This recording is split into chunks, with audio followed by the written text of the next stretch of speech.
this banking story is ridiculous, isn't it? I mean, up until a few days ago, I don't think anybody in this country had any idea that this kind of activity was going on. But I was talking to David Bull the other night on the talk, and we know that Christina Jordan's had problems as well. Have you ever encountered anything like this? Well, actually, Henrik and I, we were both MEPs for the North-West, and we mysteriously had our we were very goody two-shoes, by the way. We put all the money that we got from the European Union for our office into a separate bank account, a Metro bank account, because we wanted to be transparent and open. Nobody else did it, but we did. Right.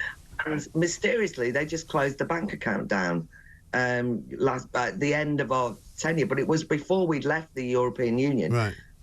Finally. And did they give an explanation, or did they bother? Absolutely refused to explain it. Right. And, you know, it's like, you know, we therefore had to put the money into our private accounts, even though we kept the account separately and used it for a conference called Change Politics for Good in Stockport, because we wanted to say, what have we done as MEPs? Right.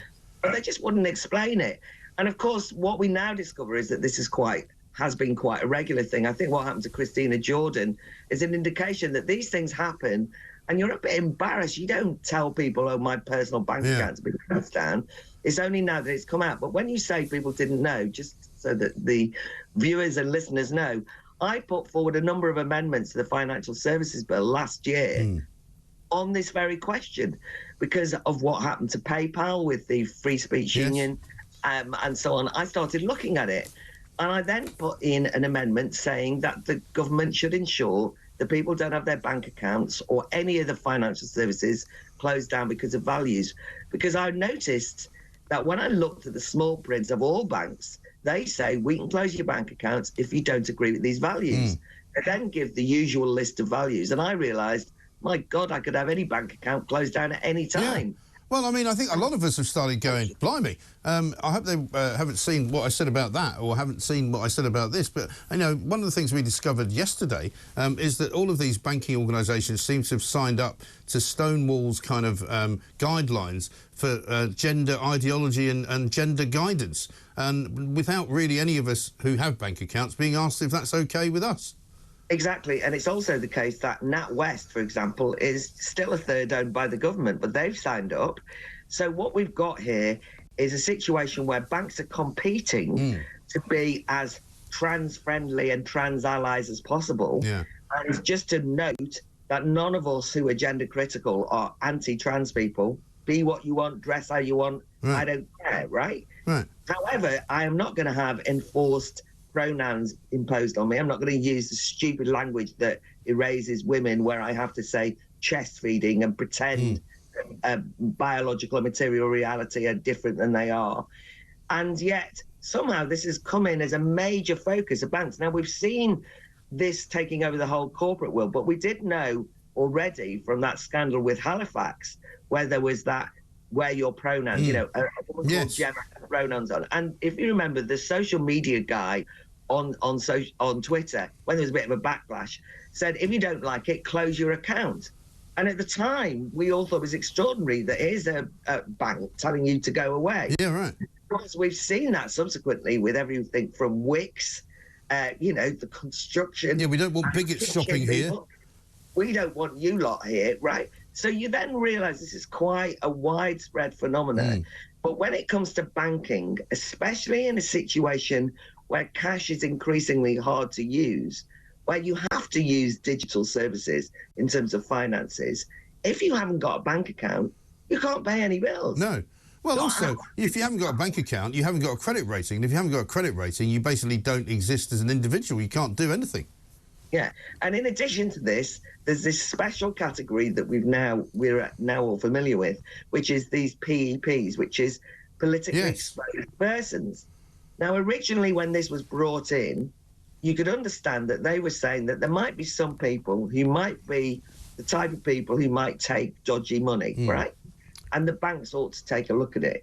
Inevitably, the banks have become completely risk averse. When we discussed this again around that financial service bills, people from across the political platforms, I mean, you know, Labour, Lib Dem, Green, all sorts, had problems with this, which is the banks don't need to tell you that you're being treated as a PEP.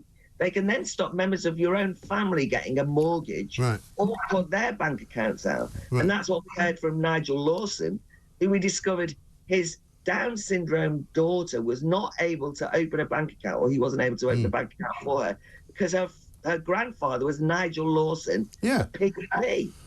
Yeah, I mean, but was that because Nigel Lawson was a Tory, or was that because Nigel Lawson was in some way more exposed to a foreign interest than anybody else? It's not very clear, is it?